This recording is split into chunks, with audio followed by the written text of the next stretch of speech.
on the street chasing wrong from right. Eyes like fire burning through the haze. Truth is a weapon, cuts through the maze. Some call her trouble, some call her brave.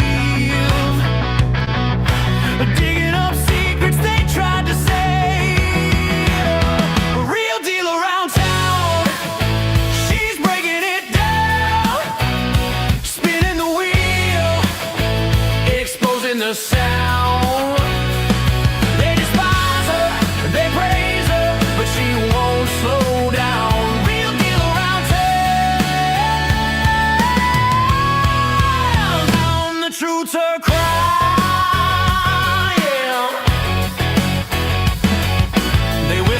Shadows, they curse her name. Afraid of the spotlight she brings to the game. But the grateful ones, they cheer in the dark for the spark she ignites in their weary hearts. Some call her danger, some call her hope. She's the thin line on the tightrope.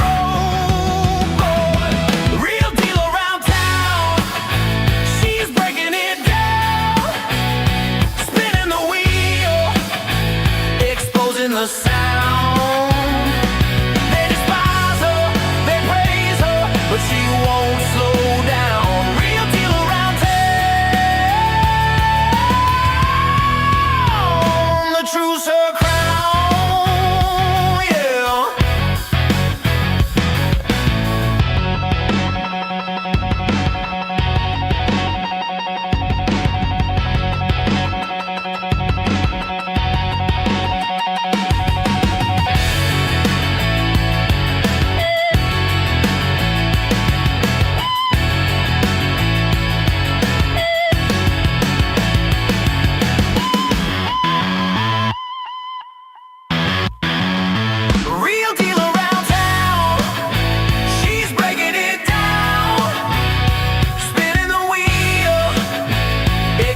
The sound. They despise her, they praise her, but she won't slow down. Real deal around town. The truth's her crown, yeah. The truth's her crown, yeah.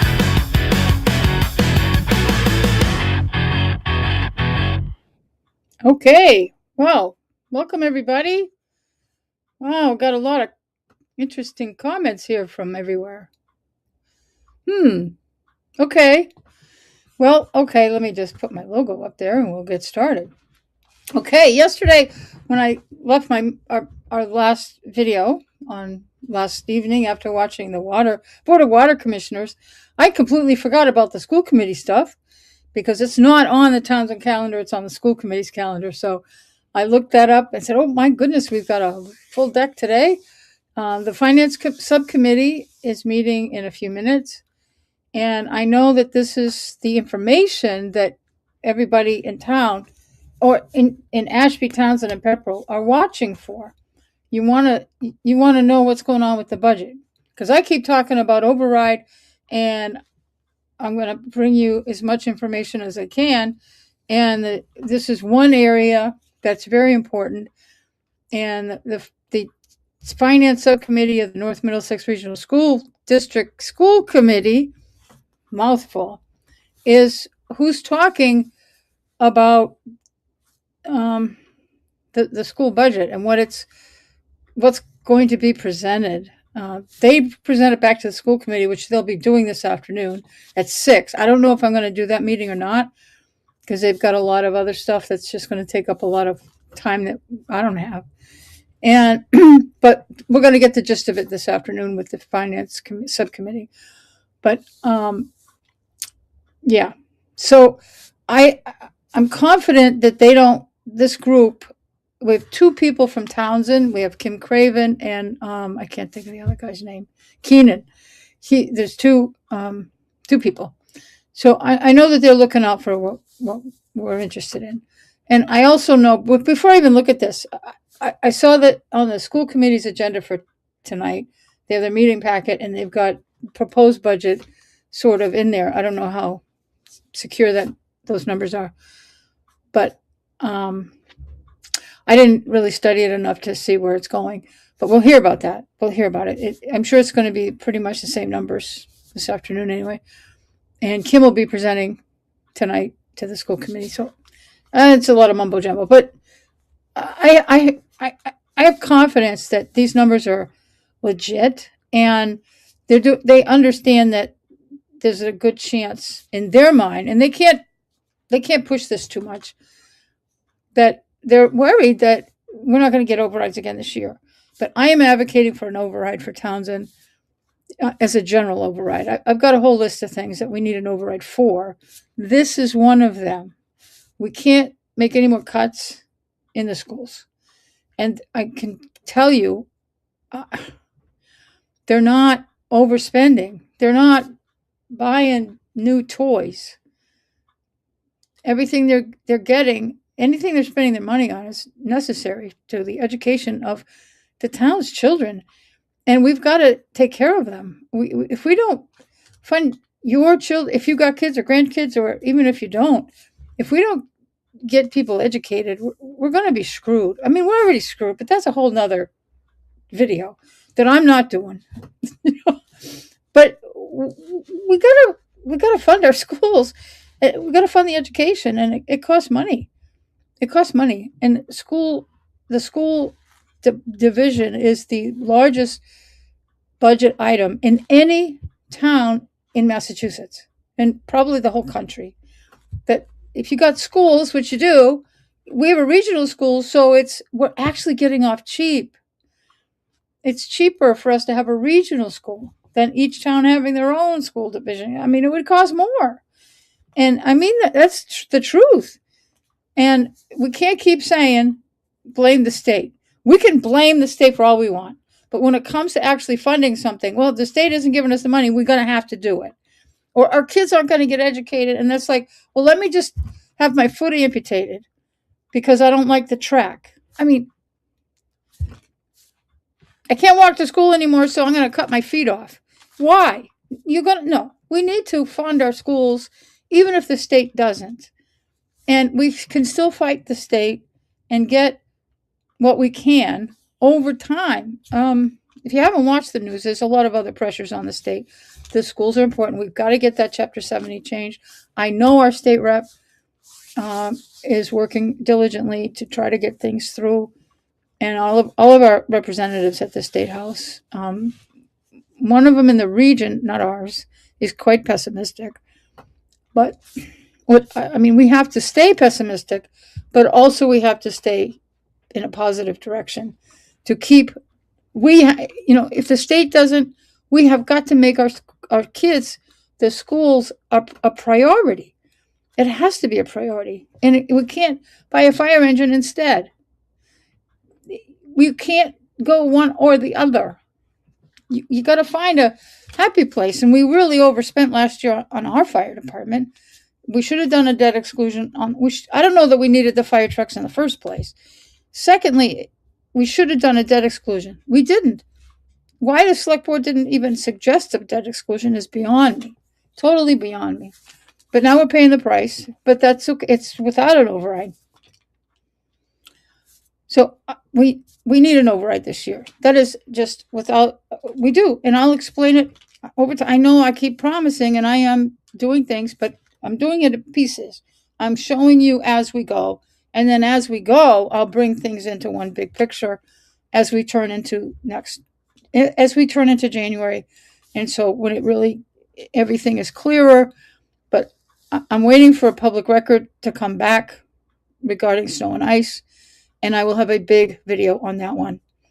And we're going to have a $400,000 deficit on snow and ice, which is bad, but it's not the end of the world. I mean, but we're going to have free cash coming in.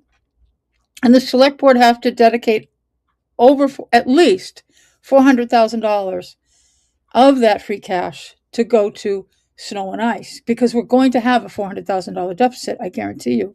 Or it might be $399. That won't make me a liar. We need it right. They have to dedicate maybe even a little bit more than 400,000 just to be safe. And I'm saying this directly to the board if you're watching, which you're not watching live, I can tell, but you might be watching on the replay. So remember that. We've got over $300,000 deficit last year. We're going to, because we didn't increase the line item for snow and ice, it's going to be it's going to be around 400. For budgeting, you've got to segregate 400. I'm going to be recommending at the special that the townspeople take no action on any money articles. That all the money articles get put, unless a boiler exploded somewhere, I'm going to be recommending that all money articles get pushed off to the special town meeting that precedes the annual town meeting in May. And I'm going to be advocating for that from this point forward. It's the first time I've said it, and I'm going to be doing that all the way through. The special town meeting that you guys got scheduled for February, do not put in, if you put any money articles on there, I am advocating against every single one of them. Unless you found money someplace and you need to transfer it, this new money, into some other than free cash, into something else. And unless somebody donated $100,000, that's the only way that I'll approve. I don't have any authority in that town hall on this information, but I certainly have people that will listen to me, and I'm going to be strongly advocating. But here we have school that we're going to be starting any minute. They wait to the last possible moment to pull up their Zoom. So, I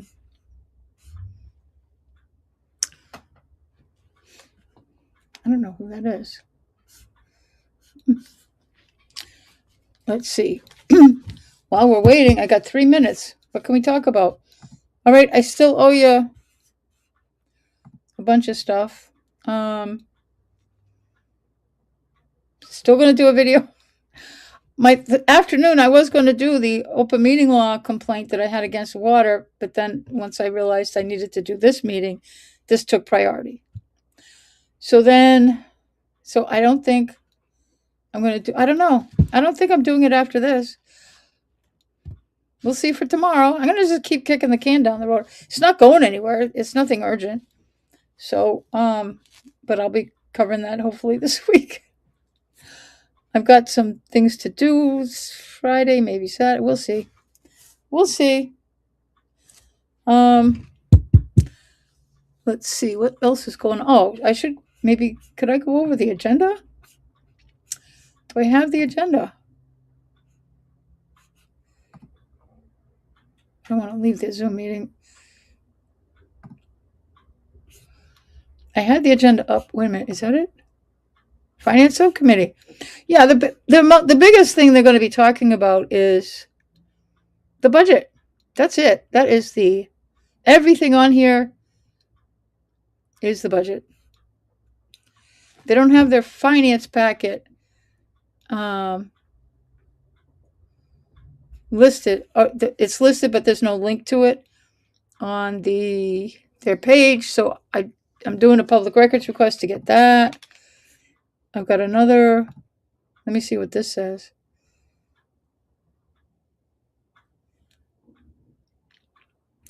Okay, I've got a whole bunch of. They did have links to a whole bunch of draft budget detail. I'll have to review that later. They were all posted this morning. I'm assuming. I hope they go over this. That's all I could say. Oops, wrong button. Oh, we're here.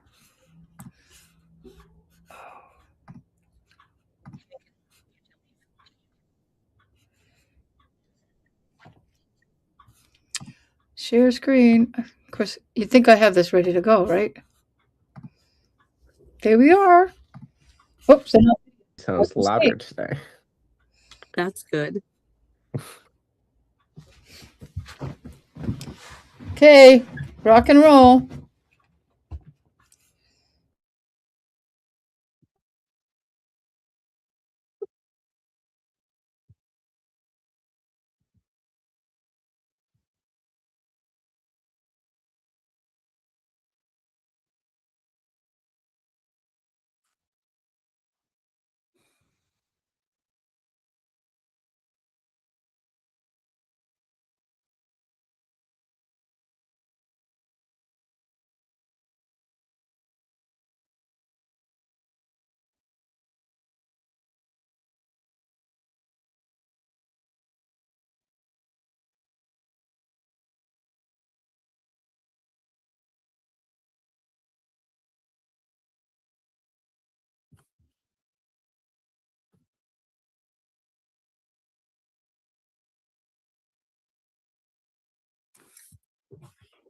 Right, we have a quorum now, Robin, if we want to officially start the. All right. Good afternoon, everyone. Today is December 16th, and we'll call the meeting of the School Committee Finance to order at 2:01 p.m. We could have a roll call of our members. Keenan Francois. Here. Mike Labossiere. Here. And I am Kim Craven. I am here. And with us today, we have Superintendent Morgan, Kevin Cormier, Nancy Haynes, Robin Ivy, and Jeremy Hammond. We do have the quorum with just 3, so we will proceed. And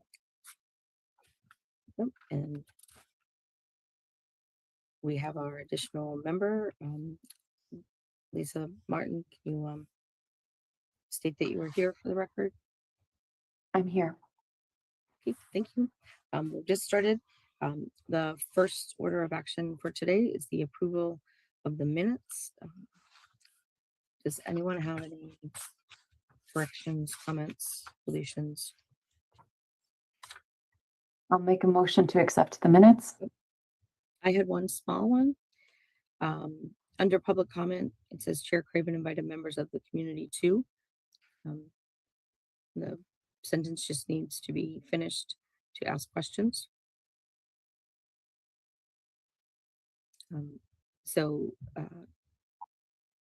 Lisa, I'll if make you would that like- update so we can approve as amended. yes. Okay. Can you make that motion, Lisa? Yep, I'll make a motion to approve as amended. I'll second the motion. Roll call. Lisa Martin, Yes. Keenan Francois, Yes. Mike Labossiere, Yes. and Kim Craven. I am a yes. And for the record, Gary Reese has joined us as well.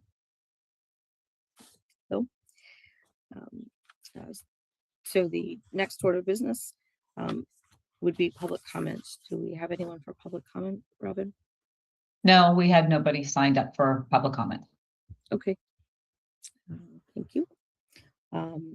So if we go into any of the old business, the first item on the agenda is the update year to spend on the 2026 budget.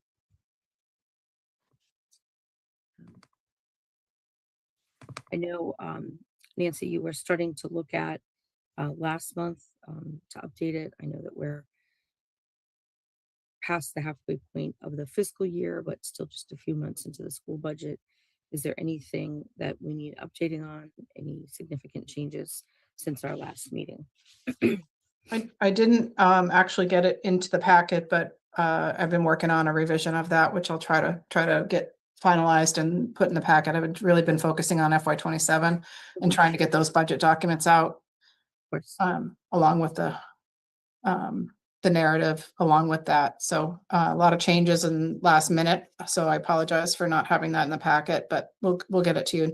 Right now, I don't see any significant major changes since our last conversation about FY26. Okay. And I appreciate that. And I know that you're working on 27, just wanting to check in each time, just if there's anything that we need to be worried about on any of those balances. So does anyone have any particular questions that you'd like Nancy to look at over the next few weeks related to 2026? Okay. Moving on to the FY27 budget planning. I did start to look at the documentation that you sent along, but I don't know if you want to give us a high level review and then we can ask questions. Nancy, do you want to give the review, or Kevin? Yeah, I mean, I can give it a go. So obviously it's still a work in process, but Yep. we are at a 3.06 increase over FY26 right now. This results in about a 4% average for the towns, maybe just slightly different. I did get the final debt service numbers, although I think I have one change still to make on those numbers. It is essentially a level services budget with a couple of tweaks. And I believe the plan is for a more extensive, the first round of the budget narrative to be released later this week. Brad, do you have a ETA when you'd like that? I would say either Friday or Monday, the narrative will be coming out. We just want to make sure it's as comprehensive and as complete as possible. Just because we are making edits to it daily, and it just was not going to be ready for today. So rather than send something out that did not look the way it needed to look, we wanted to wait a few more days. And again, all it really does is take the documents that have been shared with you today and that have been shared with the school committee this evening, and basically tell the story. That's what that narrative does. Okay. And I'd say as far as major changes or differences between FY26 and FY27 as far as budget goes, and the reason this budget is actually much lower than we normally would be starting this time of year is because we did have in our projection for tuitions, which again is still slightly a moving target, we have a major savings in that area. So that without that major savings, which is about $1 million, the number would be obviously significantly higher at this stage. I just wanted to point that out. I think from like an over higher level perspective, the budget by function is sort of easier to follow as far as the changes from 26 to 27. And in each of those sections that are described include both expenses and salaries. So if you see like I don't know, we'll pick something, business office area, 1450 or 1410, sorry, finance area, that includes both expenditures and salaries. So it's just the functional area of the budget. It's a nice quick way to look at what's changed over FY26 in the higher level. Certainly the detail has line by line, and that's fine too, but just wanted to point that out. Yes, I did like the summary piece. That was pretty helpful. There were some significant areas that you decided to highlight for us. Just want to get to that page. Then there's the large ones that are in the tuition to out-of-state schools and the non-public schools, and then the tuition to other mass districts. So those seem extremely significant. Superintendent or Nancy, Kevin, whomever wants to take this, I think this would be helpful to just summarize for community members and for us the whys and hows of that you were able to identify those areas. So I think some of the largest changes were a number of placements that had been in place that are no longer expected to be there for FY27. Our special education director goes through the actual projected tuitions and where students are. Sometimes a student might age out, and I wouldn't necessarily have that data, but she would. So I did a take on the tuitions across the board with a percentage added. And again, the percentage added is really not known. We're using right now, and I believe our special ed director is using 5% on the tuitions. Brad has alluded that there's been some discussion that that might be higher, so it could end up in a different place. I don't have the exact date when those will all be released, because I believe it varies between charter and collaboratives. I mean, between collaboratives and private schools.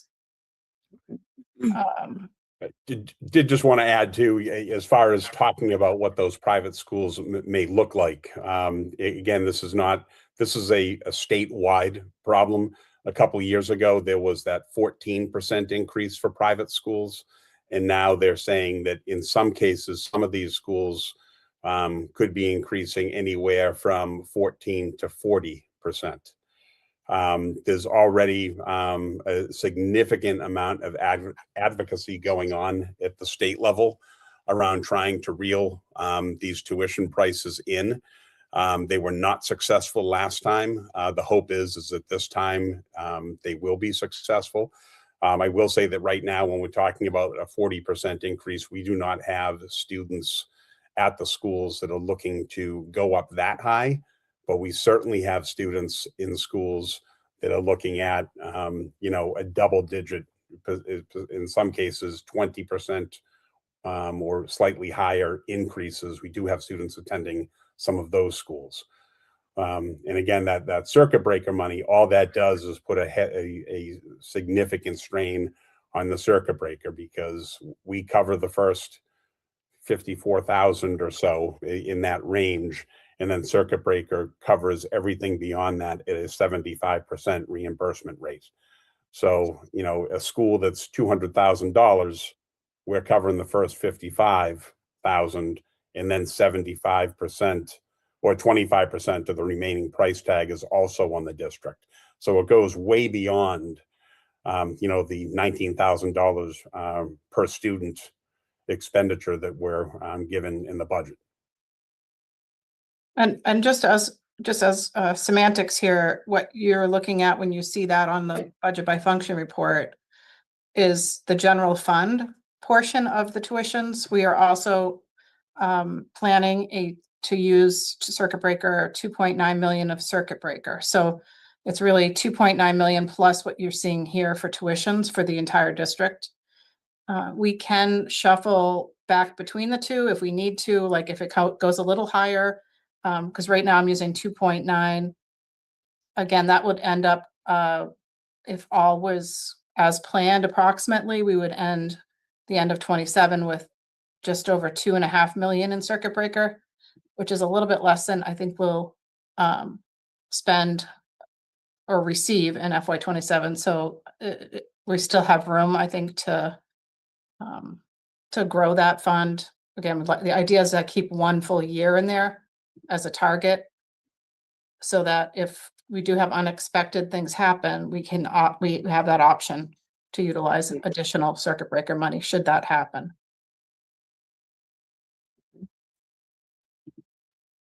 So that I would say amongst the bigger things. The other thing, if we're done with tuitions, if anyone doesn't have any questions on tuitions, the other areas like charter and choice assessments, those are right above the tuition section of that report. Those are higher, and those are higher this year. That's one of the areas that we saw a problem in FY26 because those numbers have come in a bit higher.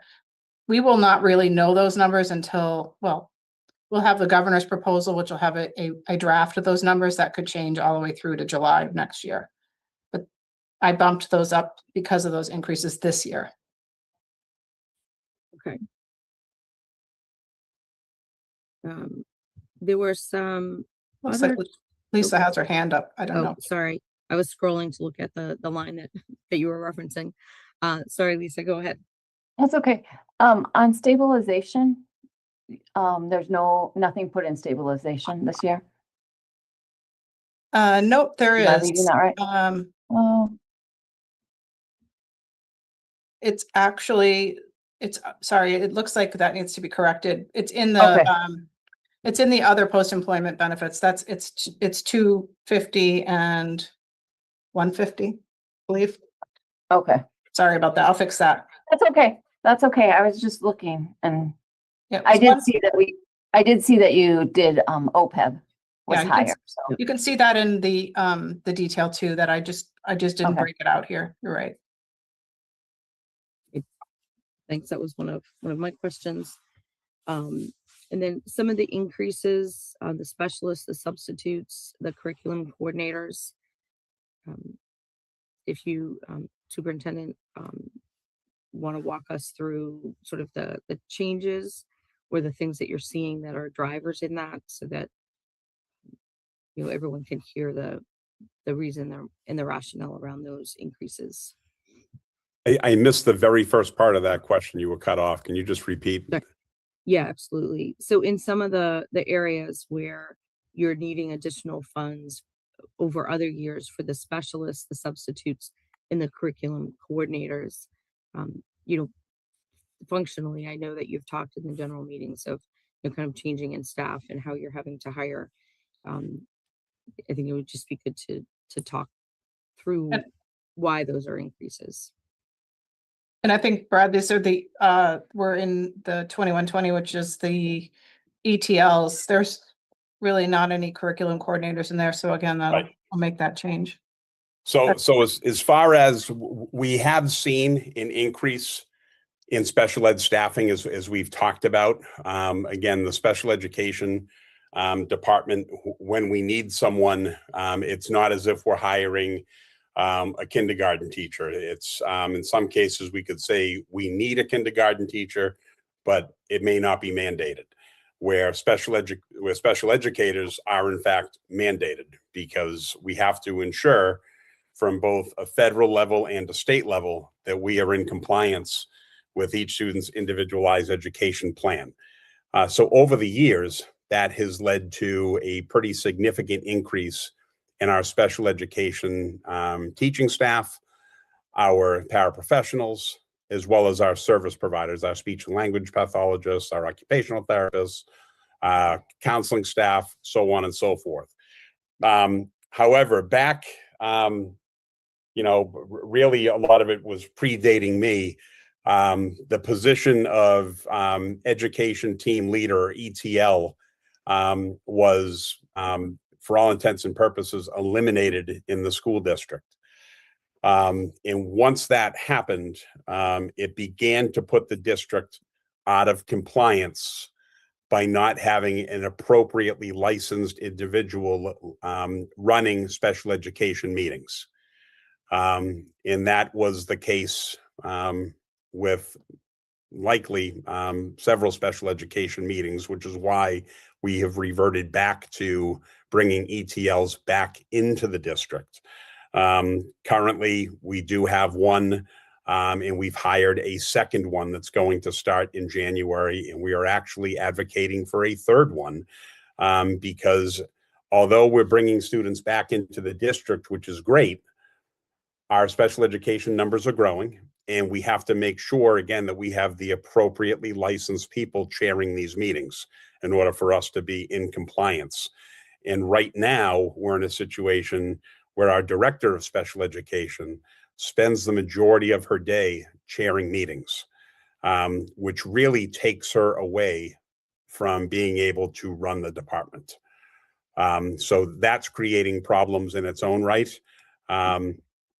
But over time, the hope is that, again, although we're adding special education staff, again, paraprofessionals, teachers, service providers, and administrators, is that will help the budget, because we're bringing more students back in, and we're building capacity within the district to be able to handle students in the district and meet their needs in the least restrictive environment.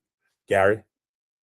Yeah, just in addition to the chairing the team meetings, also over the summer, there were regulation changes in terms of the timeline for getting IEPs out. So basically the state cut in half kind of the time between when an IEP meeting happens to when the actual IEP document needs to be sent out to families.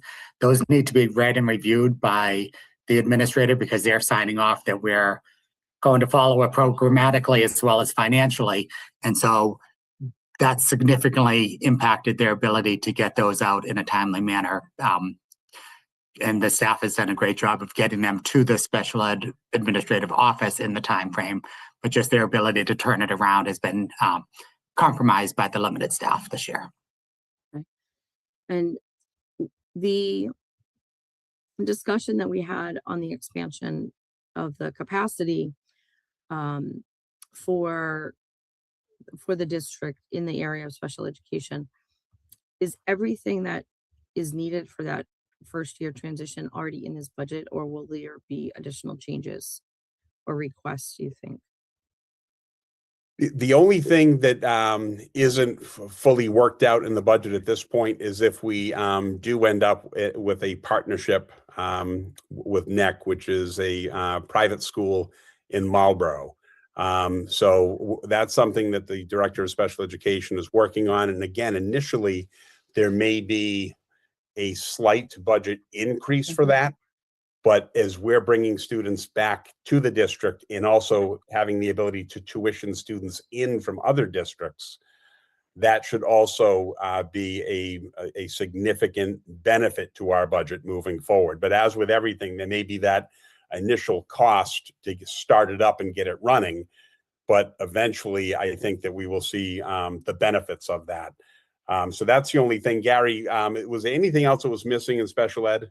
No, but there is, in addition to the partnership with NEC, we're also looking at a partnership with an organization to create some language-based programs. And that would be Landmark, correct? Landmark, correct. And again, that would result in some initial costs, but the opportunity to offset bringing students back, as well as the opportunity to tuition students in from other communities, could be a benefit in the future, long term. And am I remembering correctly, Superintendent, that it was a 3 to 5 year sort of projected time for it to get to its full kind of capacity in the district? Yes. Okay. Yes. So make sure I remember that correctly. Okay. Lisa, I see your hand out. Can we touch on health insurance? Just give us an update on like what you're seeing for increases or what's being projected right now, Nancy, in that area. So in the active employee insurance line, we're projecting on the rates, we're projecting approximately 10%. It's not a 10% increase in the line because the budget estimate is based on those employees that are in the plan right now, plus an adder of 5 families for changes throughout the year.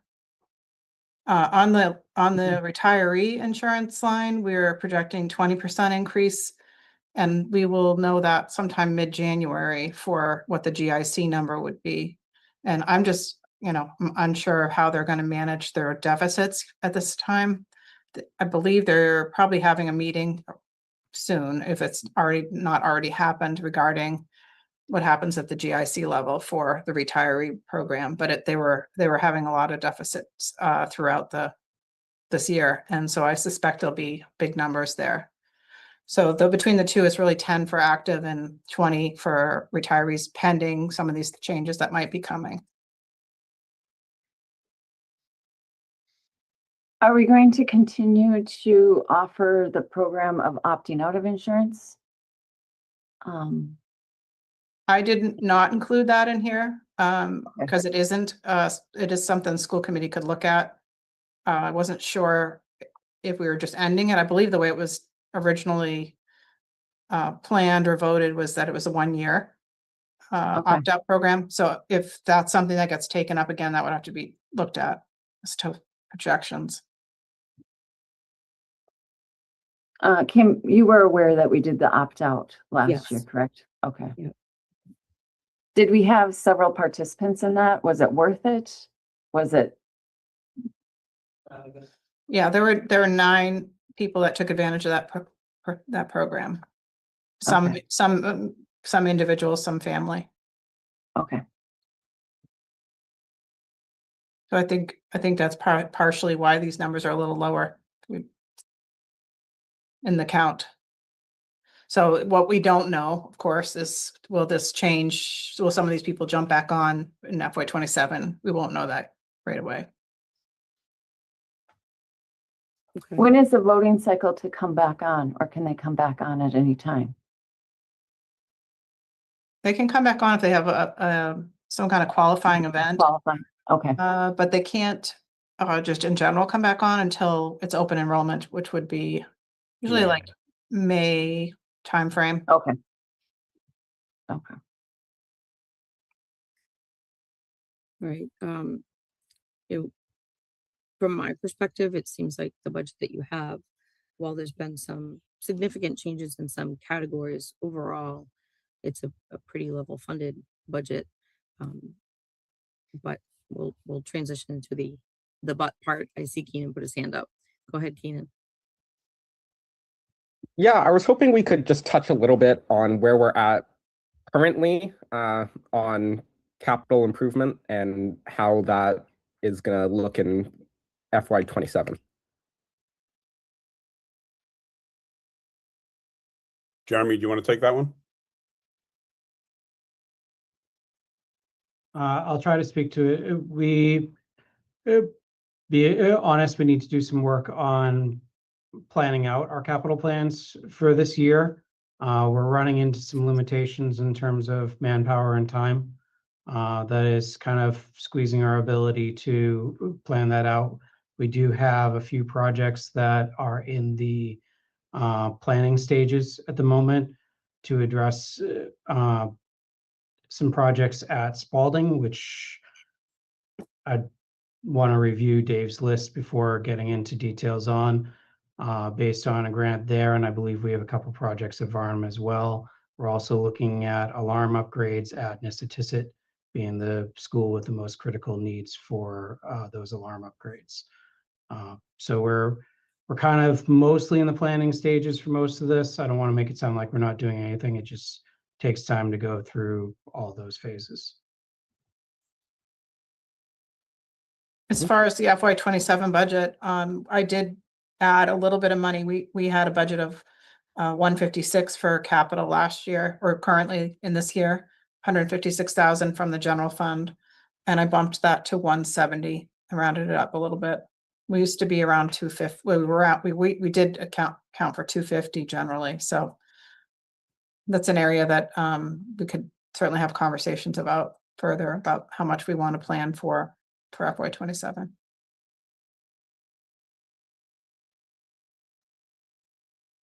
Just one other clarification, just for anyone keeping track. Normally, we would be a little bit further along in some of the planning.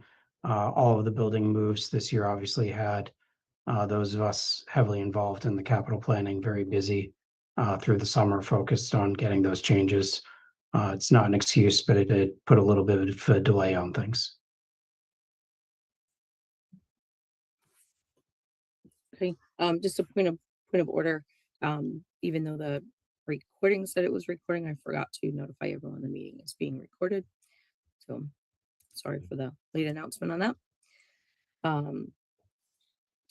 So just getting back to the topic of where the budget is at, while it's pretty minimal increases from the perspective of inflation, things that you have to do contractually, we do still have the issue of what the municipalities can bear, and what it would look like if this budget were to be presented to the towns right now. Approximation of how far apart we are from their request to what the request on the school is. Do you want me to start, Nancy?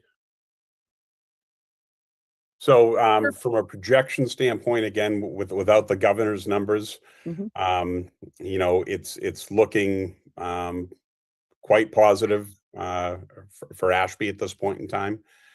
The towns did say that they could not handle an increase in excess of 3%. And unfortunately, this assessment for two of our towns is north of 3% already without the governor's numbers. I think Pepperell is close. Again, it's not looking, we may be able to work something out.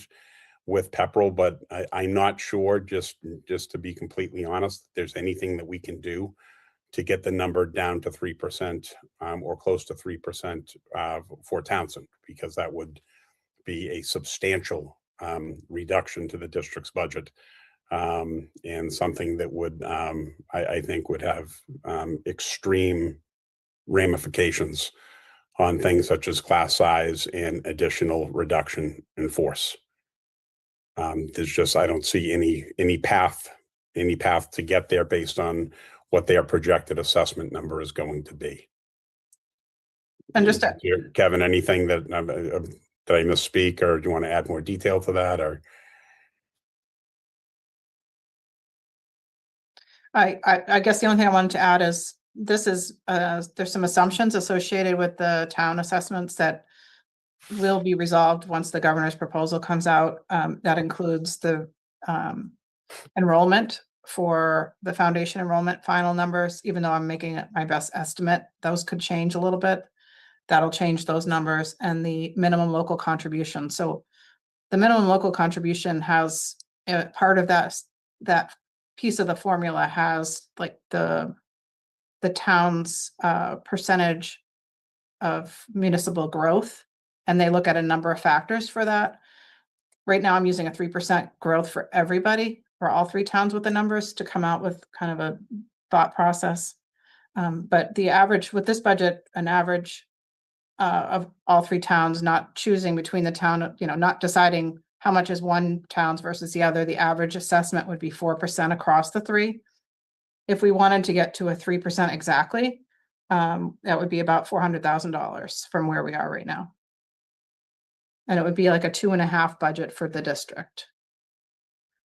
Again, we don't know the final chapter 70, chapter 71, none of those numbers have been released yet, so could be good news somewhere. This is also in the packet is the revenue projection, and we're using 2 million in E&D for this to support this budget right now. Okay. And you're saying that the reductions you would have to take to get to 3% is 400,000? Yes, all things being equal here. Yeah. And I know this is still high level, and yeah, that can fluctuate. Okay, go ahead, Keenan. I see in the revenue or draft revenue breakout that these figures are the like 4% assessment and whatnot is factoring in 2 million of E&D. Am I reading that right? yes, yeah, we're using 2 million E&D for this Okay. for this scenario. Yes. And I don't I tried finding it in my email and I couldn't find it, the E&D history. But what does that leave E&D with? Like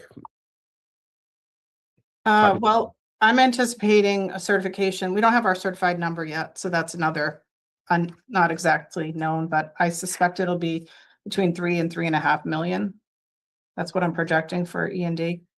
If it's on the higher end of that, then that would leave, another 1.5 million in E&D. Okay. Thank you.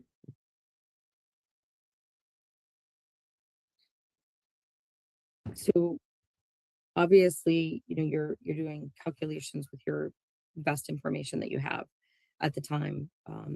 So appreciate you continuing to look at that. I know some of the things that have come up about the budget in general, or what we can look at a district reconfiguration, looking again at all the schools. I know that's being worked on. I don't know where you're at with that. And the other thing that I had asked for was any of the areas that could be potential cost savings, areas that have consistently been underspent. And I did get to look at that. That was sent over today. I did ask for it in Excel just so it's a little bit easier to sort and look at. And it doesn't seem like there's a lot of categories that have consistently the same amount left over, a little fluctuation. On that end, I just love, a little more additional review. I could see some of the areas that were changed, and I know it's small numbers that can potentially change there. But if there's opportunity in any of those categories to just take even a little bit off, that, that we can consider, any of those alternatives would be helpful. So the reconfiguration piece, I know it was asked for specifically by one of the town administrators to look at potential buildings going offline. I know there's other ramifications of that long term, but where is that process of review at? Sure. So as was requested, that is something that we have begun to look at. In realistically, I just want to be clear that when we're talking about closing another building, the two options that were looked at last year, or options that were looked at last year, included Squanicook and Spalding, in addition to the closure of AES. Squanicook really is not an option to close. We still have $2 million in debt, or debt service to that building, and we would have a sizable MSBA clawback amount. I would guess in the $500,000 range if I had to guess, but it would be significantly higher. It is not closed out yet. So that would be a very, very expensive building to close. It would also be closing the building that of the three is in the best shape as far as the schoolhouse goes. So in looking at Spalding, in closing Spalding, it would have certainly some ramifications. It's not something that that is impossible, but it could possibly lead to or necessitate modular classrooms soon, possibly even next year. Again, those are relatively inexpensive as opposed to talking about rehabilitating a building or remodeling a building, whichever term you choose to use. But it would require also some redistricting as well. We would have to look at, the potential of moving pre-K to the high school, or possibly grade 8 to the high school. And again, that would potentially have some transportation issues attached to it, possibly. It could potentially delay the amount of, it would potentially delay the movement of some of our special education programs out of Pepperell to balance, services a little bit, and to balance our classrooms off to the best of our ability. It could create a delay there, because that would most certainly require modulars as well. So it's not something that's not, it's certainly something that is possible. But I do think that prior to really delving into that, I think that the school district needs an answer on what is going to happen with Ashby Elementary, what is the future of Ashby Elementary, so that is answered, so that we can move forward with looking at the potential for next steps. And then again, how would we go about the redistricting process? At this point in time, we've done a look over. I would say that we would need, another 3 to 4 weeks to determine if it actually is possible and what the impact would be on space, and if we actually did require some more space. But also on top of that, how do we want to look at the high school? I know what we've spoken previously about applying for some CTE grants. Do we want the CTE grants to be outside of the high school, or do we want them to be actually in the high school themselves? Because if we do bring CTE in, there's a possibility we could bring some CTE programming in with grants, possibility of bringing pre-K in and potentially having an early childhood program, but bringing the 8th grade in would not be an option at that point. So we would definitely need to have, I think, some clarity first and foremost on what's going to happen with Ashby as a first step. And then as a second step, if we're going to look at a second building, what that actually will look like, and what the potential short and long-term costs would be. Gary or Jeremy, I don't know, you may both have something to add. I just wanted to. I think you captured it. Yeah, agreed. It's a complicated question. We're working our way through it. Has the CTE grant come out yet for you to No. review? No, it's still not. No, out. Okay. it's not out. Okay. Um, I do have a call with Desi on Thursday. okay. I know that's totally out of your control, but certainly unfortunate. Because it was something that you had hoped to have earlier in the year, have the answer, because that's certainly a piece of the puzzle in the planning process. They've been Keenan- telling us in September that they Yeah. were going to be released. Yep. Hurry up and wait. So Keenan, I know when you sent out the AES update earlier this week or late last week, there's a line in here saying that we don't know how clawbacks will be assessed. I don't know if you may have gotten any information since then about how they might assess their clawbacks, or if we have any new historical information on how they typically manage these things. So the MSBA will not tell us how they are going to collect the clawback until we actually notify them, which is unfortunate. And there's also the potential that the clawback amount that I shared with you this week may have gone down because it's another year. It's something that they look at annually to determine what the clawback amount is. They may tell the district that you have to pay for the clawback. You have to pay the clawback money up front. They may offer a payment plan. They may just take it off of our next project that we apply for and that we get. So, if we apply for a Hawthorne Brook project down the road, they may take that amount off of the project and not award it to the district. But on top of that clawback money, as you can see, the district has budgeted just under $150,000 this year, just to keep the building still somewhat operational. So that money would also be, if the money's taken off, if the building's taken offline, that $150,000 would put a significant, more than half of the clawback money would be covered by that in year one, if that's how MSBA collects it.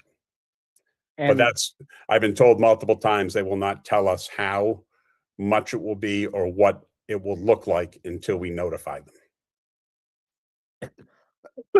And as a follow-up to that, regarding the ADA information that we received the other day, and within your update,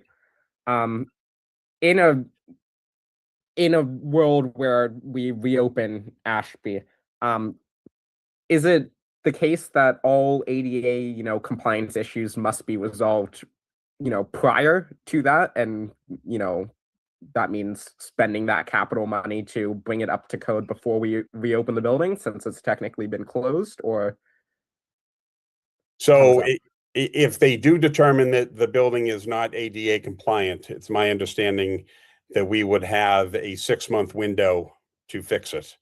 And that's based on previous conversations that I've had when this has been filed previously.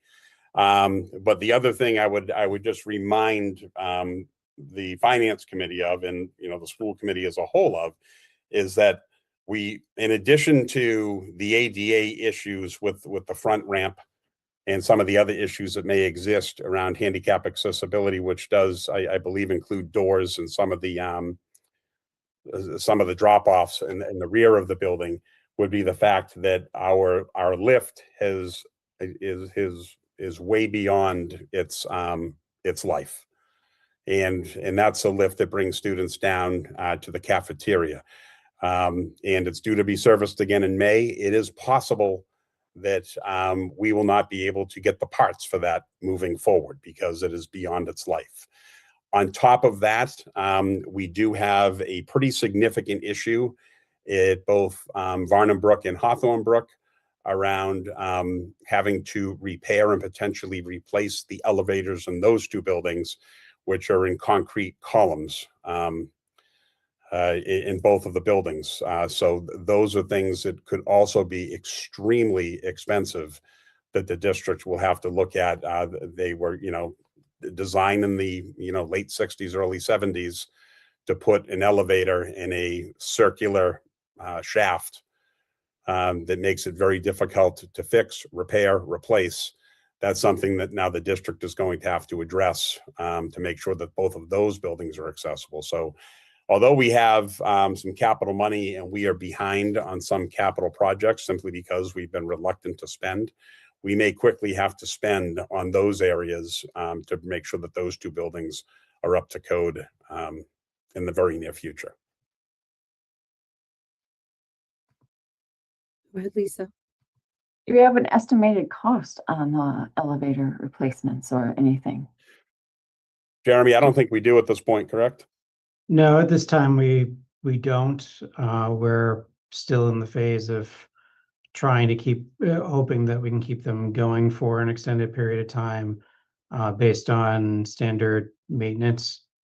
But we are well aware that if at some point in time a larger repair or replacement is needed, the scale is not really known to us. We actually did a really casual look the other day online. It could be up to $400,000 to $500,000 for the two of them. Yeah. Go ahead, Carrie. The other piece is that we did get the grant for the ADA evaluation, which will look at our building facilities. By doing that evaluation this year, next year, when that grant becomes available again, we'll be eligible to apply for phase 2, which will actually be able to fund some of the projects through the grant. So that's one of the benefits of getting the evaluation grant this year. The only challenge with that, I don't mean to interrupt, is that grant, correct me if I'm wrong, Gary, can only be used for Townsend and Pepperell. Am I correct in that? That's correct. So we had to reach out to the town administrators to get some documentation in order to apply for the grant. And at the time that we reached out to Ashby, they were going to be applying on their own for the grant. And they had included Ashby Elementary as part of that, so they weren't included in this grant application. Do you know, Gary, whether they received their grant? I do not know. Okay. One of the kind of circling back on the elevators a little bit, but with ADA, one of the things to be aware of that's an unknown is if we get to the point where we need to replace one of those elevators, it is likely that column structure is going to need to be redone entirely as well.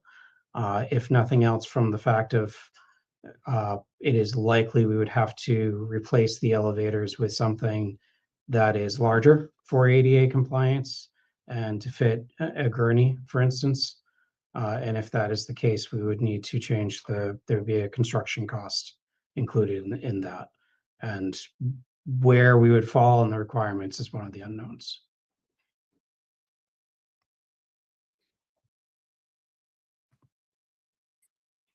Right.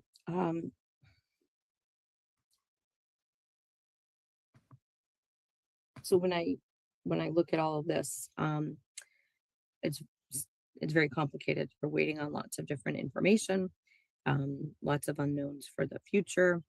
So I know we can't have a definitive look at it, but going back to the potential need for the override, it looks right now like that would be a potential for at least 2 out of the 3 municipalities in order to meet the 3%. I think any due diligence that we can do to look at those line items that would be underspent, we're going to have to go through that exercise. Any small cost savings, so that if there is an override, it has to be for the smallest amount possible. And I know there's the insurance is something completely out of control for the district. So once you have those numbers, then I think we have to have that talk of what does an override look like, what is the information that we need to provide to the community. I think you've got a good start of looking at the areas where you've saved, the areas that are increasing and why, and then what that number for the health insurance is going to look like. Because again, there's absolutely nothing the district can do with that. You can't cut that expenditure. You're already doing the opt out. any other things from the administration level? Oh, go ahead, Lisa. I know we've received money back from the collaboratives, Brad. Is there any talk that we would be receiving anything back this next year? Yet, or? Yes, as of right now, it does look like we're going to be getting some money back from the Valley Collaborative. Nothing from Keystone, but that amount, I know earlier this week, the executive committee was meeting just to finalize the numbers, but it does look like it's going to be something that will benefit NM again, which will be helpful. Okay, thank you. If I may, to Kim's question, just so you are aware, Kim, and I know it doesn't show up on the sheet that was shared with you, with the historical lines where there's been money left, speaking at least for myself and the Buildings and Grounds Department, we did go through all of that and looked at that very carefully. I looked at the historical spending on every single line. I look at it every year very carefully. But with your words from previous meetings in mind, I did go through it extremely carefully and tried to keep everything shaved down. So you may not find a lot of variation from what's presented today, because I know special ed also paid attention to that, and we were really trying to pay attention when putting forward this budget to those factors. Yeah, I appreciate that. I did see some of the areas where it looked like you were conserving water in past years. And then I did see one line item on the heat that was going up. Again, those are costs that you don't have a lot of control over, with the escalation of costs of the utilities.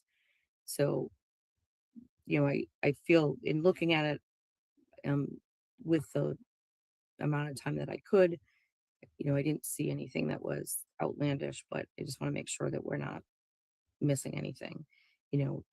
Any small savings that we can show or have to keep any requests that we might have to the municipality down.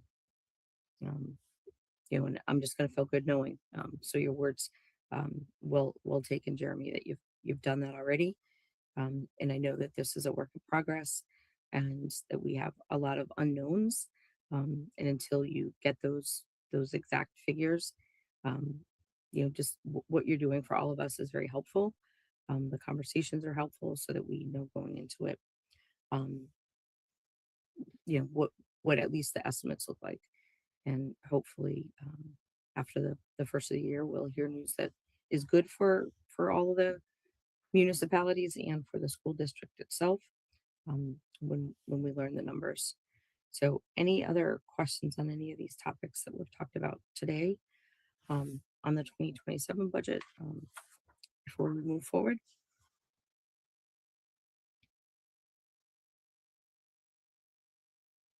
I just had one thing to mention, Brad. I don't know if we didn't, we just got it, but we did get the NASDAQ enrollment projections. We're going to link those in the, we're reviewing them right now. There's a couple changes that, just some cosmetics on the report that came through.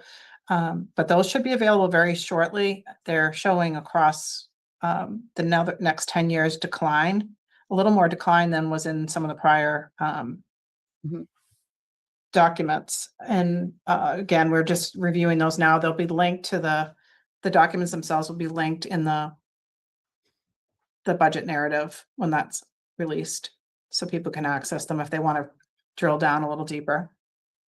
Okay, thanks. Keenan, I see your hand up. Yeah. Regarding the ADA complaint at Ashby, I just wanted, I hope it's in bounds here. I just wanted to get some clarification from admin.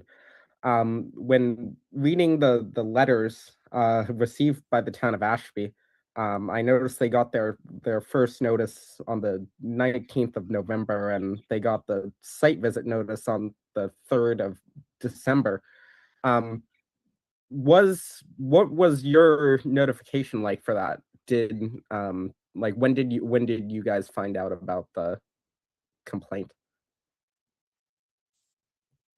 I would have to go back and check my email, but I believe, if memory serves me correctly, I got a copy of it. Okay. And I believe their visit is scheduled for Thursday. Yes. i- Considering the fact that the building is closed right now, I know you had mentioned earlier that it might be about if they find the complaint is actionable, and we need to do something about it. I know you had mentioned earlier in the meeting 6 months. Does the building being closed and not open to students affect that in any way? Or So I'm not sure. And to be honest with you, when I had said the 6 months, that's something that I was told when I was asked about a previous alleged violation, that they may give us upwards of 6 months to address the issue. I'm not entirely sure if the same would hold true now, only because, I mean, quite honestly, that they've already had to move a town meeting outside, and they weren't given any leeway on that. So that is makes me wonder if they would allow us any time at all to address it once students are in the building again, if it does in fact reopen. Okay. Thank you. I appreciate it. So if it helps, I believe, correct me if I'm wrong, but I believe the current concern raised is also specific to entry through the ramp at the front door and parking. So I don't believe this is a comprehensive assessment, just to be clear. And I believe it is specific to that initial entry to the building for the purpose of, effectively for the use that the town is using it right now, being elections and town meetings, or hoping to use it. So access to the gymnasium area. And I think there's some workarounds that may be available to that. But I wouldn't consider this to necessarily be a comprehensive situation.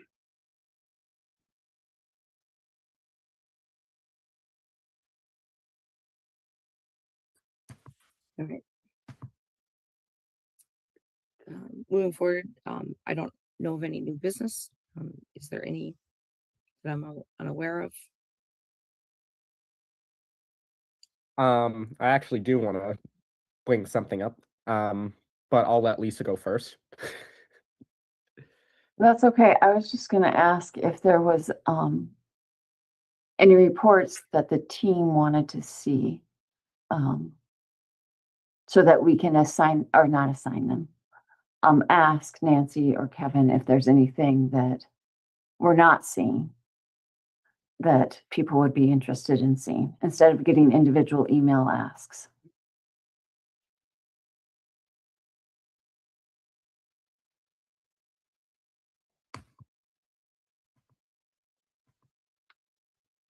I take that as a no. Yeah. I was gonna say, I know last year when I came on, I asked for a multitude of things, and to review, and the things that we've been asking for during the meetings, I think are hitting my needs.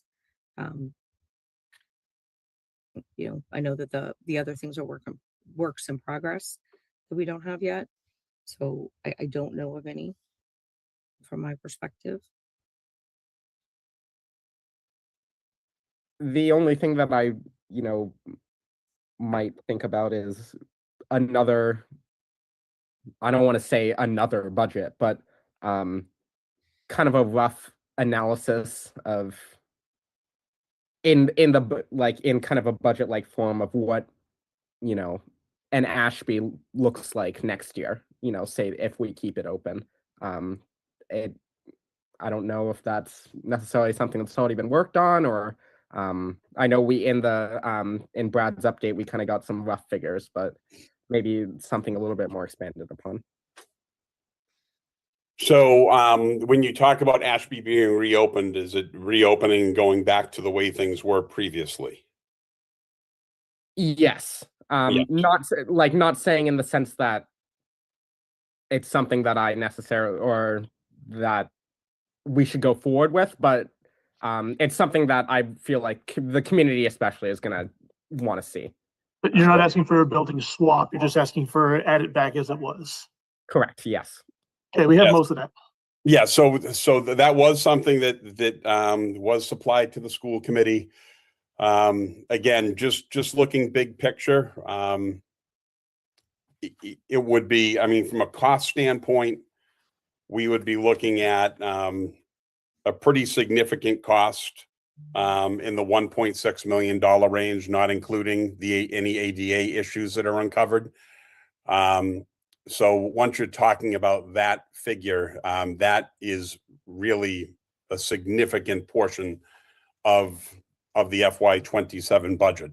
Even, it uses almost all the E&D that would be going towards reopening AES. And in order for us to move forward with a budget that is 3.06, we would then have to cut that amount, that 1.6 range, out of the budget, which can't be done.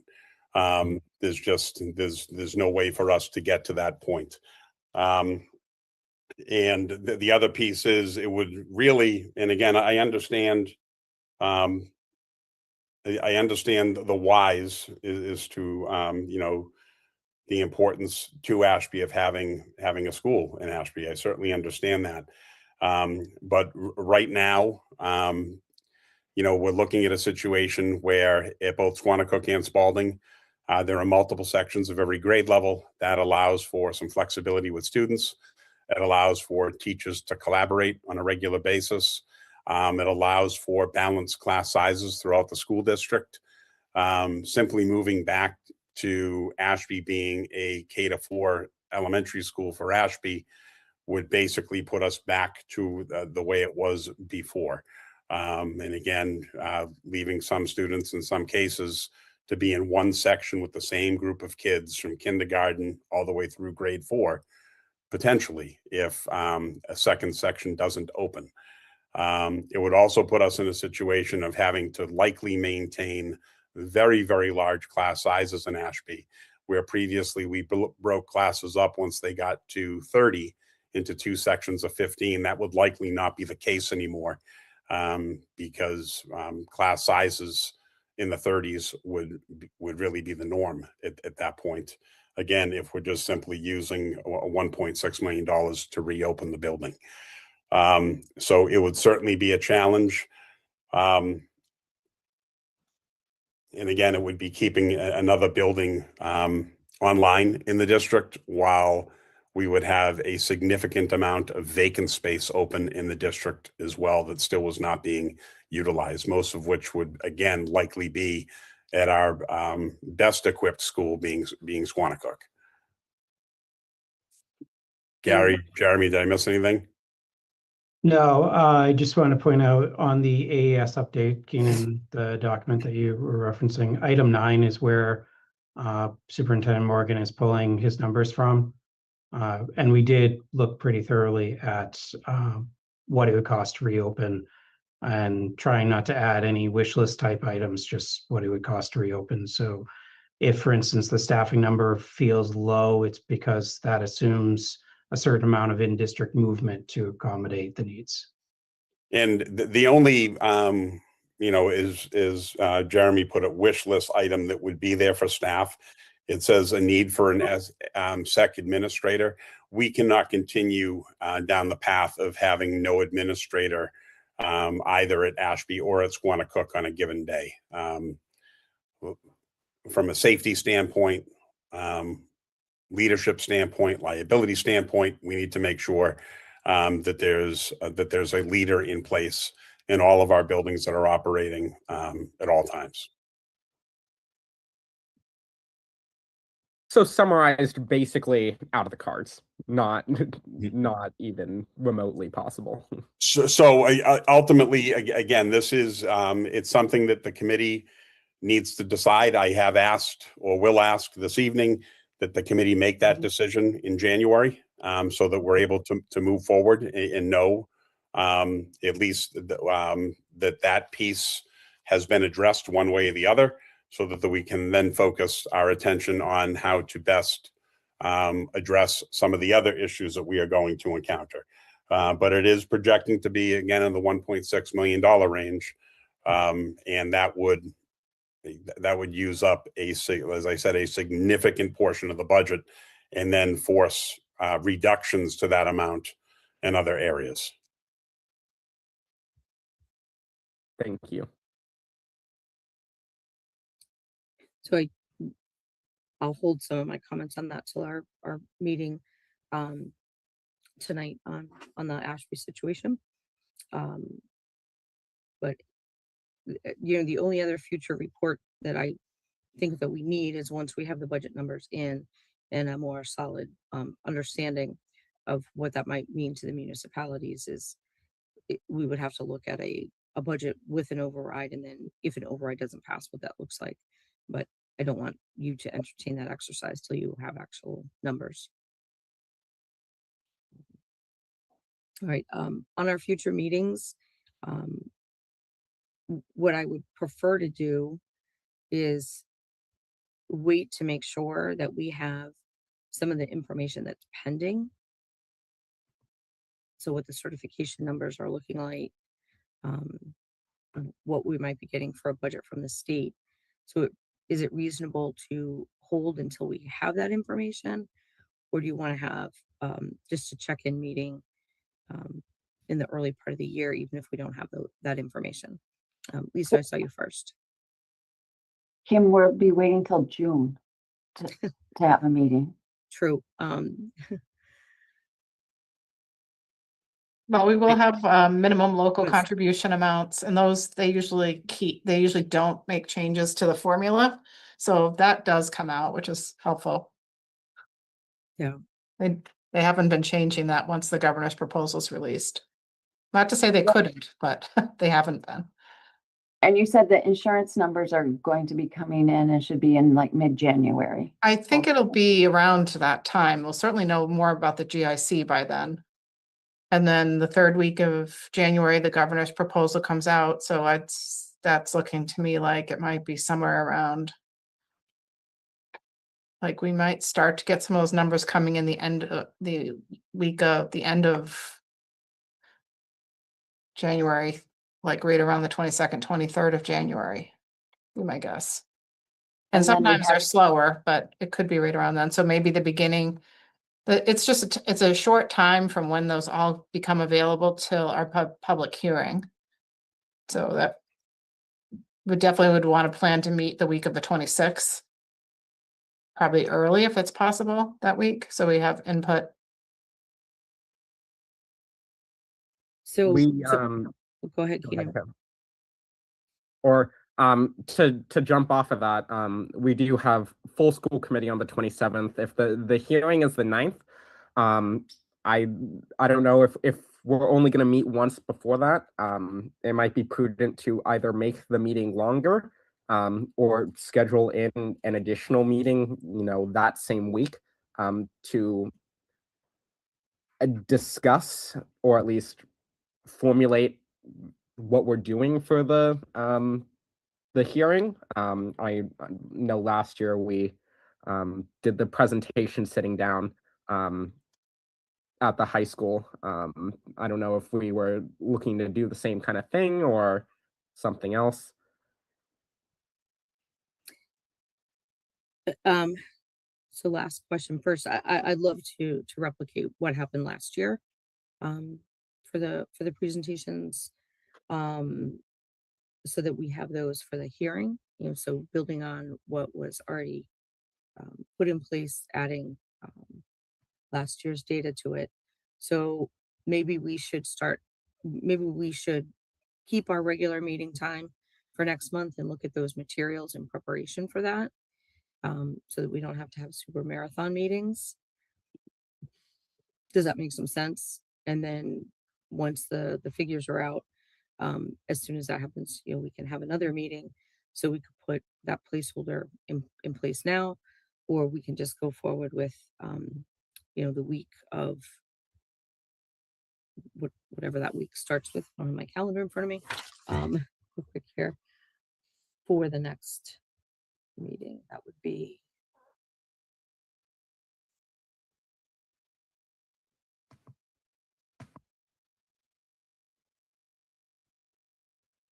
so if we did it exactly 1 month, that would be Friday the 16th. Or we could do it another day that week. The 13th. What do you all think? I'm looking at my calendar now. Do we have school committee on the 13th? Yes, we do. Yes. Yeah, at 6 p.m. We have January 13th and January 27th.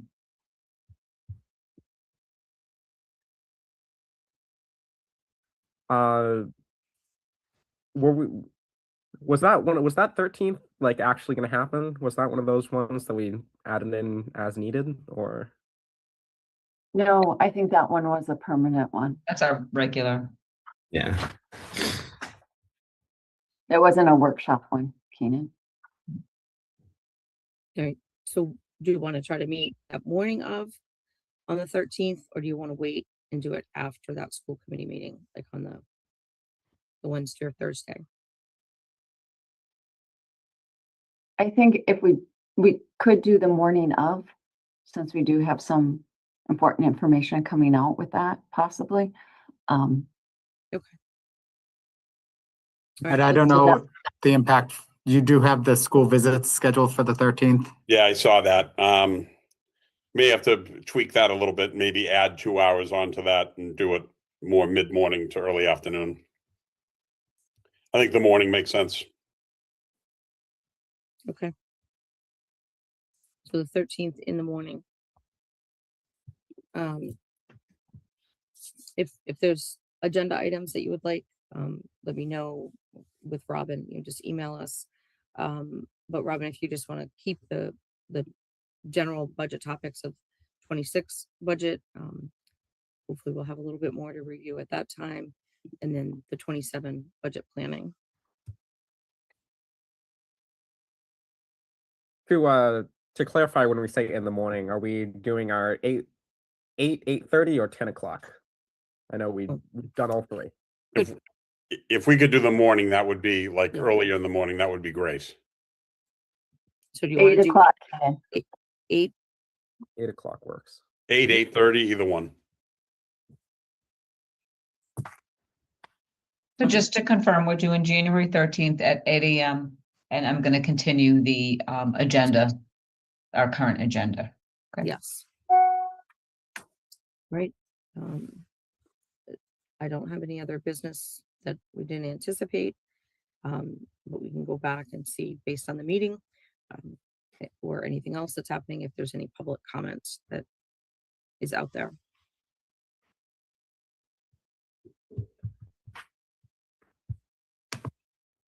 I can make a motion to adjourn. If you're ready, Kim, If I'll there's- make a motion to adjourn. Second. Thanks, Mike. So the motion's been Beat you to made by Lisa to adjourn, seconded by Mike. Roll call. Lisa Martin, Yes. Mike Lavoisier, Yes. Keenan Francois, Yes. and I'm Kim Craven. I'm a yes as well. Thank you See you all all. later. All right. Good holidays. Take Yes. care. Have a nice holiday. Happy I'll holidays, see everyone. some of you tonight. All right. Bye. Okay, well, that was fun. For those of you that were watching, or if you're going to catch this on the replay, looks like they are working on the budget. There's a lot of issues that they've got throughout the district. They're pretty adamant that the 3% that Townsend asked for is just not going to happen. The cuts would be catastrophic if that were like a district-wide increase. And of course, assessments will vary between the towns anyway. But I think what the superintendent said is that he's looking at between, I gotta turn my battery. My battery wasn't plugged in. So it looks like Townsend assessment is going to be between 3% and 4%, and they really can't go below that. They just can't. It's not going to be, I don't think it'll be closer to 3. I don't think it'll be more like 4. And I think that's a legitimate number. I mean, nothing, even with it, you got Proposition 2.5 out there, but you can't, we got to do an override. There's just no way around this. It's just insane not to do an override. I'm sorry. But things, despite that, the cost of everything has gone up. And it includes education. It includes, and it's not greedy salary takers. It's not. It's the cost of doing business. And one of the things they talked about, which was kind of separate, but still very costly, and some of the decisions that they have to make throughout the district, is Ashby Elementary is apparently closed right now, and they also have significant ADA compliant issues. They've received a complaint. An ADA complaint was filed against Ashby for that school, so they can't use it for which, and they're going in the access board, which is the people that come in and do the inspection once a complaint's filed. They're coming this month. I think it's this month, and I lost track of what date they said, but they're going to be going in there and doing an inspection. One of the finance committee subcommittee members, they're all school committee people, will say, well, the complaint was only for the entrance in the parking lot. They're only going to look at that. Wishful thinking isn't going to help you. I don't think that they're just going to stop there. I think it would make sense for them to inspect the whole place. Why have the door fixed, but you can't get in the bathroom, if that's the case? I'm not saying that's the case, but I mean, there's other ADA issues that they got to deal with, not just the door in the parking lot. The parking lot's about painting lines properly in the parking lot. That's easy enough to do. That's an easy fix. I don't think they need to come inspect if that's all it was. The access to the building is more serious. And if they've got the wrong measurements, they have inappropriate or inadequate measurements to get into the building, they can't. I'm going to guess that there's more measurement problems throughout the building, even emergency exits, not just the main entrance. So, and Ashby uses this building for town meetings and things, and because of the issues, they already have been having their town meetings outside because they don't have anywhere else to have their meetings. So this costs.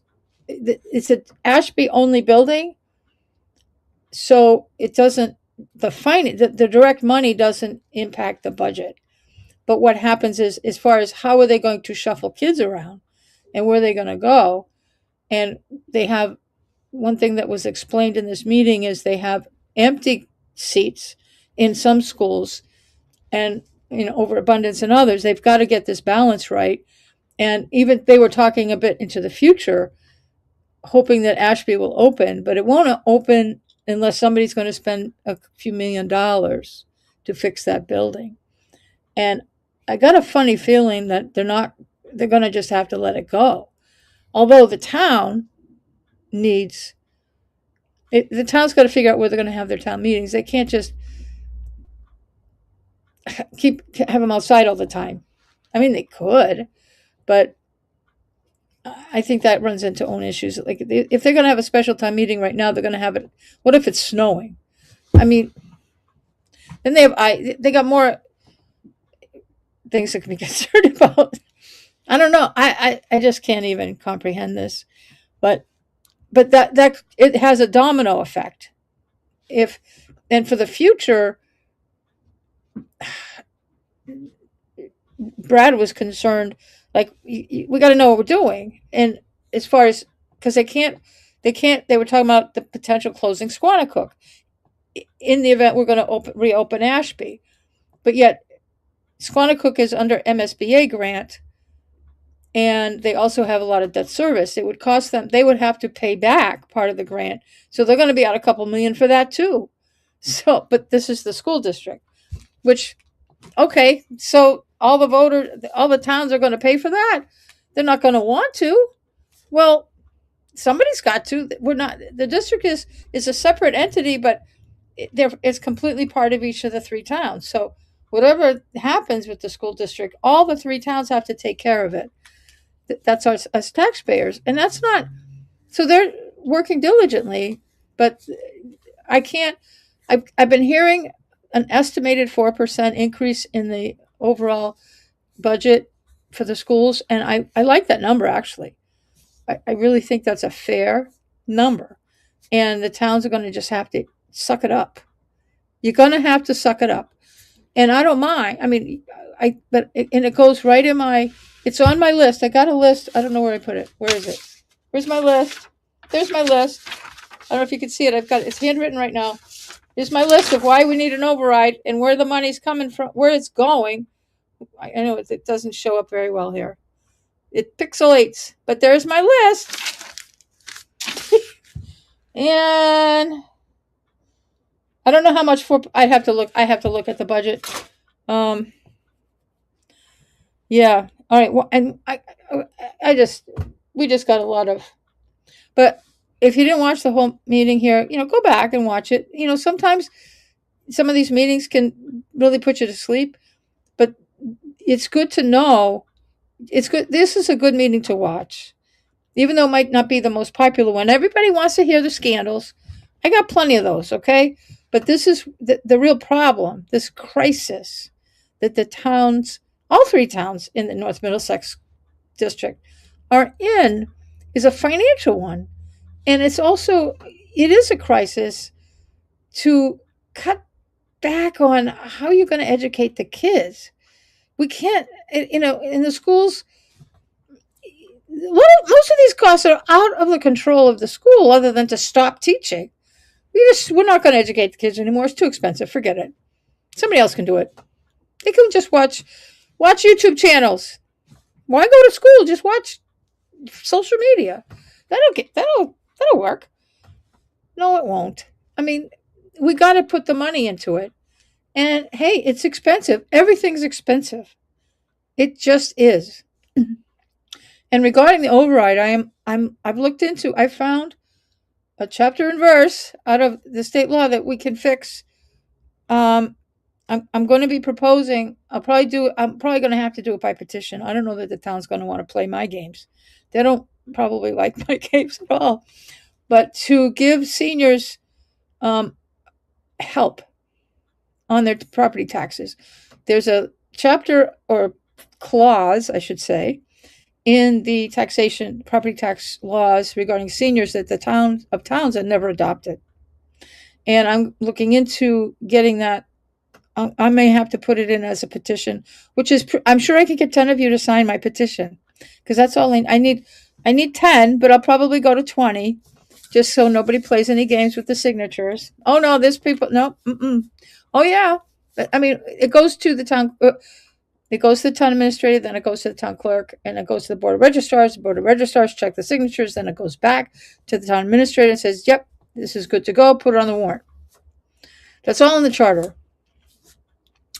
So we're going to put that in. And what the law is that I'm going to be getting you to approve is to give a cost of living increase for those seniors who are already qualified for the senior exemption. There's already a senior exemption. If you're getting that senior exemption, you're pretty much stuck at a flat fee for a long time. I'm going to give you a cost of living adjustment, which this year would have been 2.9%. This coming year. Well, this year, actually, February, you'll see if we had it, there would be a 2.9% increase in your exemption.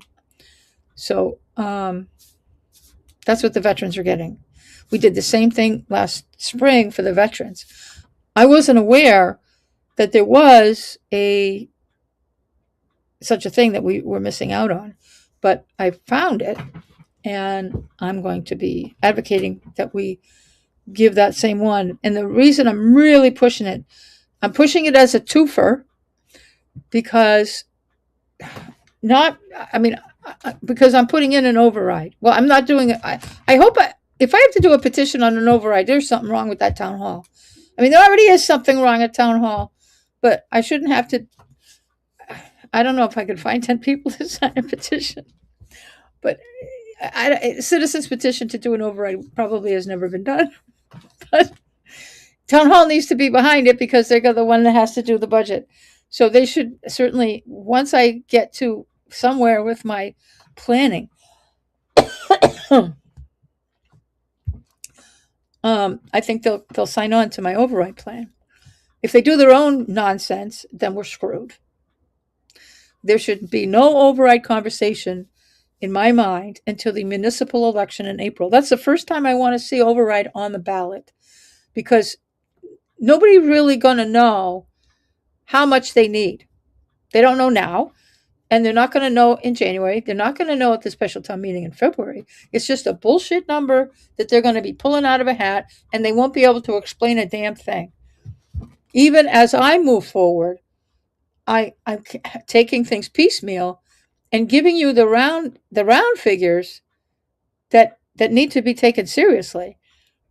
And the more specifics, it will take through March to be clear about where the budgets are going, because that's where we have the budget. It's a big budget meeting that they have. I forgot what it's called. The budget summit meeting, and for the town. And that's when things are, because the departments aren't really submitting their budgets today. So there's issues that are going to come up over time. And then there's people going to be asking for capital money. Well, we don't have any. There's no capital money. Forget it. If we want to have capital money, we're going to have to do an override for some number that might be reasonable for what the capital would be needed. And I'd want to look at, I have it. I do have it. I got to look at it. What the capital plan already says, the 5-year capital plan that is supposed to be in place. And if it's just gibberish and just fluff just to have one, well, screw you. Whatever's on the 5-year plan, I'll look at that and say some things have to be paid with capital money and some things aren't. Some of them go from the water takers. Some of them are just dealt with differently. But if there's something identifiable that needs to go on there, I would add that to my override question. In fact, there's major fixed problem. There's major repairs that need to be done on town hall. I'm just remembering this, and I didn't have it on my list yet. Didn't have it on my list. So, but I remember now, Rob was just crying. I mean, there's major, like the windows are about to fall out of the building. There's just really structurally important fixes that need to be done. So what I'm thinking, this is a round figure today, for the whole override. No. Let me back up. For capital, that we need to find 200,000 for capital spending. That doesn't mean there isn't 200. Part of that can already be found in the regular budget, but when you start swapping, it's still going to be 200,000 for capital. I mean, I'm being honest. When I'm presenting my override estimates, the things that I'm looking at, this is, whether, somebody will put we're going to put this in that budget. We're going to take this out of that budget. We're going to play all these games and move money around. And it's just a shell game. And it's bullshit. I'm going to be perfectly honest. We need to spend, I know that this is just an estimate because I have to look at the capital plan, but I think 200,000 is probably the bare bones number on what we need for capital spending. And I don't know. I think, but these are today in December, everything's a round figure. My biggest concern right now is snow and ice, and that's not a capital. That's just for this year, fiscal year 26, which we're in right now. That I hope the select board are not putting any money articles on the special town meeting, because they're going to have a bake sale. I would say that. I was like, let's have a bake sale. See, where are you going to get the money? That you got to have 400,000 out of free cash that we don't even have that number from the state yet. As far as I know. If they got the number already, they haven't shared it with anyone. I'm going to get it. Well, it'll be online. I'll be able to find it from the Department of Revenue's website. So it will come to me. By angels will bring it to me. Okay. So that's my, I think I keep promising people, I'm going to talk about override every video I can do. What else is on there? Oh, legal costs are going through the roof. Election costs, schools, snow and ice. I want them to get clear.gov and health insurance benefits. Health insurance increases aren't just happening everywhere else but Townsend. They're happening everywhere, including Townsend. You know, you hear on the news all the ACA stuff, and a lot of people in Townsend, a lot of you voters, have your health insurance through the ACA stuff, through the connector. You already know what the bill's going to be because you've already had to sign up. Well, the town's also in a pickle, not because of the ACA, but because just the cost of healthcare. They're having the select board meeting on Thursday. It's on their agenda again to talk about they're going to have a presentation on healthcare, how to reduce it. And I'm very concerned that the only way to reduce the cost of healthcare is to take benefits away, to cut benefits to the employees. And I don't think that we're giving them this gold star health benefits. I really don't. I haven't looked at their actual plan, but I don't think they're getting top of the line healthcare benefits. I think, like a lot of places, they're having to pay more and more with higher copays and more deductibles and having high deductible plans, which a lot of people are getting. I don't care where you are. If you have choices on your healthcare plan, a lot of people out there are signing up for high deductible plans, which I'd rather see us give a more reasonable. So we're not in financial straits as a town government, but we also don't want to screw everybody, because you give somebody a 2% raise, but then you're going to have to eat that up plus some on your healthcare costs. I mean, if we want good employees, we gotta pay them, and we want people that are going to stay here. We're one of the few towns. I can count on one hand how many towns do not provide health insurance in retirement, and we're one of them. Our employees don't get health insurance when you retire, so everybody has an incentive to get the hell out, get your feet wet, and go somewhere else. We've had a revolving door for almost all of our departments for a long time. Some people are very dedicated. I'm not going to name them, but I could name a few employees that have stuck it out because they live here and they feel proud to take care of the town, even though they're getting screwed.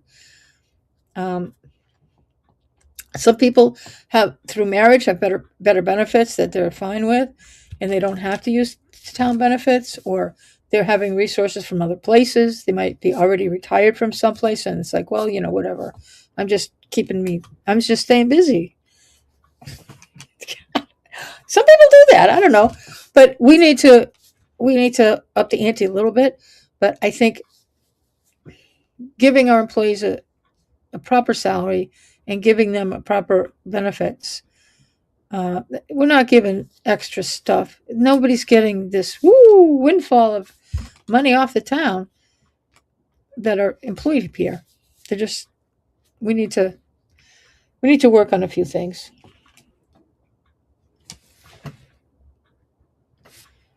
Oh, yes, I put a note. What does that say? Current budget is unsustainable. I'm concerned that this budget that we're in now may not make it. I think we're short. I think we're short. And neither the FinCom nor the Board of Selectmen can figure that out. They don't know. They can't look at it and they can't go, I don't know. Nothing. They don't know.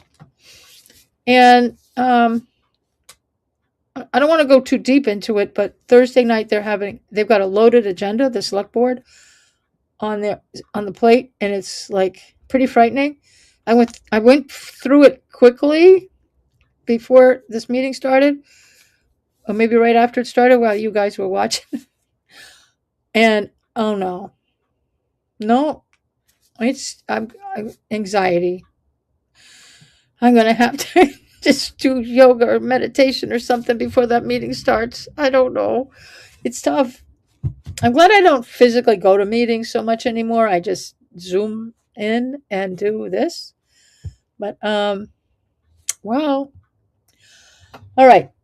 I'm done with the town. I want to make a very interesting announcement. I think a lot of people have followed the Karen Reed stuff, Karen Reed trial. Now, no, I'm talking about new news. I'm not talking about Karen Reed because that's there. I mean, there's the civil suits and all this. Everybody suing each other over there, and that's going to be years in the making. And another miniseries will be created for that.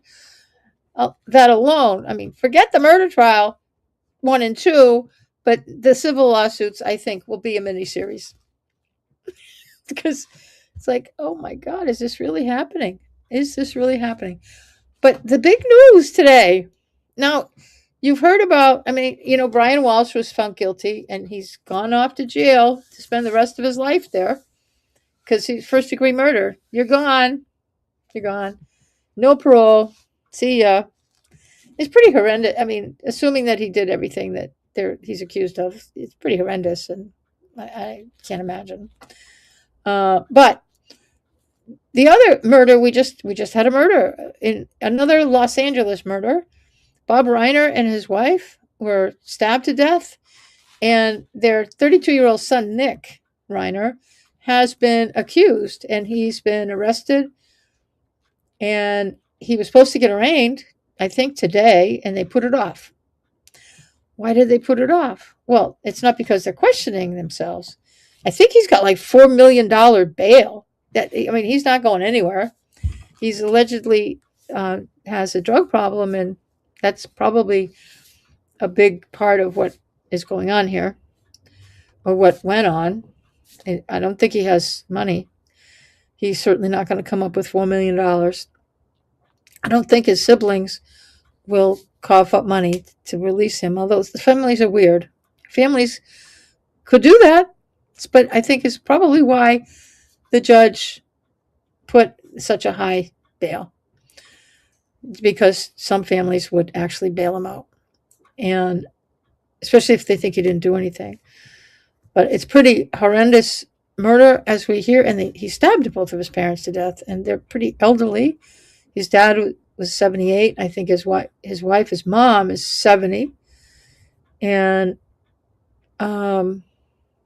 wow, pretty devastating. But the big news, and why where's the Karen Reed connection going, Cindy? Well, his lawyer, he just got a lawyer. His lawyer is Alan Jackson. Alan Jackson, who we know and love from the Karen Reed trials, is going to be defending Nick.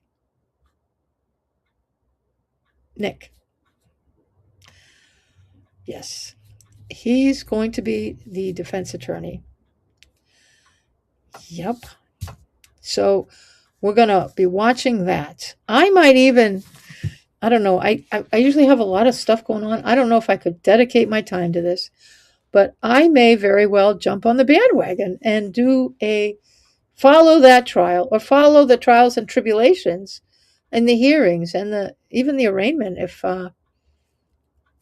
I can catch on to who's streaming it and double up on their stream, which would just be the news stations. They'll have everybody. It's going to be free game. Everybody's going to be able to live stream that, and I think I might jump onto the bandwagon of this. I think it's very interesting. The murder of Bob Reiner and his wife, Michelle, who is now going to be defended. Nick, their son, is going to be defended by Alan Jackson. Can't miss that. It's another trial to be seen, another big one. Because I think Alan Jackson is probably as big of a story as the murder itself. Maybe not. The murder's horrific by itself. But where Alan Jackson is going to be defending him with the same vigor we saw with the Karen Reed trial. And we've seen him before. these trials are not his first rodeo. And what's really cool for Alan Jackson is he lives in LA, and this whole thing is happening in LA or thereabouts. I'm not sure. I think it is LA. Who am I kidding? It's LA, or at least LA County. So that's a big news that I got on my phone while we've been sitting here. Actually, I got something before, but I didn't quite catch what it was about. And then I got another text a news text that said, "Oh, guess what?" So I'm going to be following that. I might as well, if I can, I might live stream some of that because that would be pretty interesting. I think we can get our hands around that. So anyway, I don't think I have any more for you. There is a school committee meeting at 6, I think, which covers other stuff. And I'm not going to be live streaming that. I'm not even going to attend it. I looked at their agenda and they've got a couple of executive sessions in that meeting. And I don't know if they're going to have them in the middle, if they're going to do it at the beginning. I wasn't clear looking at their agenda. I know our board of selectmen, when they do executive sessions, usually they're at the end, not always, but I'm not going to sit here and twiddle my thumbs and try to come up with small talk with everybody while they go into executive session. They're only doing executive session to go over executive session minutes from other meetings, but I don't want to risk it. I don't want to just sit here and go, oh my gosh, we got to find something to talk about for half an hour. Forget it. And, a lot of the stuff, the most significant stuff in the school committee was the budget, which we just went over with the finance subcommittee. So if you missed that, just rewind, watch this video over again, and all the budget information that you want to know is here. There's also more information. If you want to watch the school committee meeting on your own, go ahead. It's on the NMRSD.org. School committee meetings. You can link to the Zoom link and get their packet. There was no finance subcommittee packet posted, so I did a public records on that. But the school committee packet is up, and it's got some interesting information if you're really following that. But I'm not gonna watch that one. There are no other. There's no meetings that I can live stream for the rest of the day. Other than that. The next excitement, I think tomorrow there's something. Maybe not. I don't remember now. I know Thursday is supposed to be the select board meeting. It is. I mean, their agenda is so loaded. I might even do a video just to go over their agenda. Give you my 2 cents. It's so loaded with stuff. I could do a half an hour video on just the select board agenda for Thursday and give you my 2 cents on what kind of shit show is going to happen Thursday.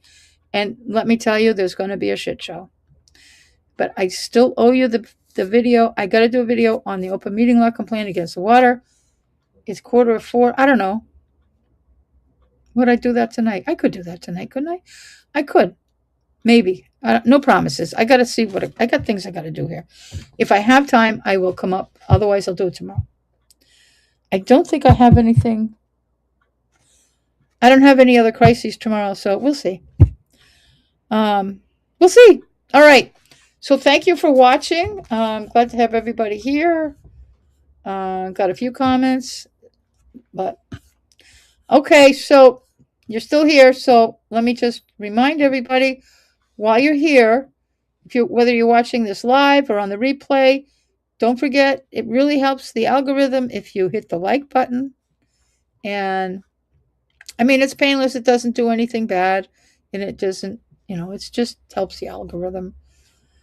And if you're not subscribed, please subscribe. You'll get notified if I'm doing another video. And I'm trying to do more and more videos and keep everybody informed of what's going on and give you just backup information so the rumors on Main Street can be dealt with the truth, because you get the truth here.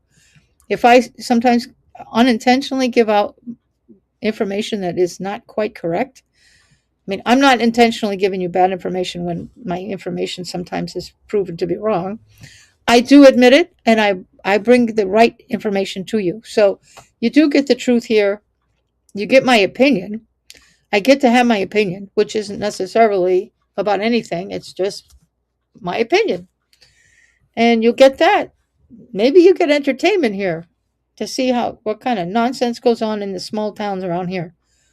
Holy cow. Lots of garbage. Okay. So thank you.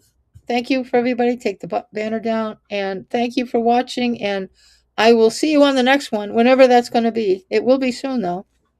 We'll check that out. So I'm going to end, and okay. So follow my channel, watch my videos, and I'll catch you on the next one so I can tell you what happened. Everything happened every day. There's something. All right. I will see you next time. Thank you.